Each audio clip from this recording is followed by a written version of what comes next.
चाहिँ अब धेरै दिनपछि यसो भिडियो बनाऊँ भनेर अनि अब खाना बनाउँदैछु म चाहिँ। आज चाहिँ अब यो चिकन ड्रमस्टिक बनाएर खानु पर्यो अनि भात चाहिँ पाकिसक्यो। अब चाहिँ मैले पकाउँदैछु, अब पकाउँछु। मैले रेडिसक्यो।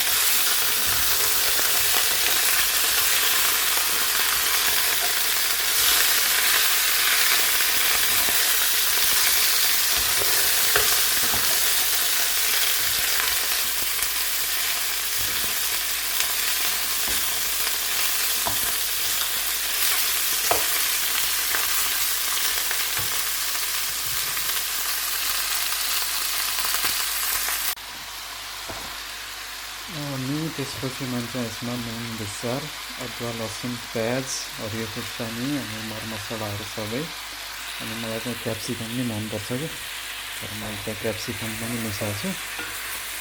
अब चाहिँ पाक्न लागिसक्यो।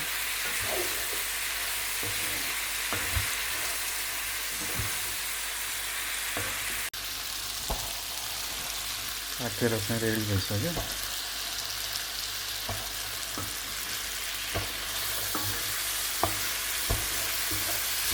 अब चाहिँ खाना खानु पर्यो। धेरै पाकिसक्यो हो। मैले चाहिँ खाना पस्किसकेँ। भाँडो सानो भयो कि भात धेरै भयो थाहा भएन है, तर भाँडो सानो नै होला। अब चाहिँ खाना खानु पर्यो।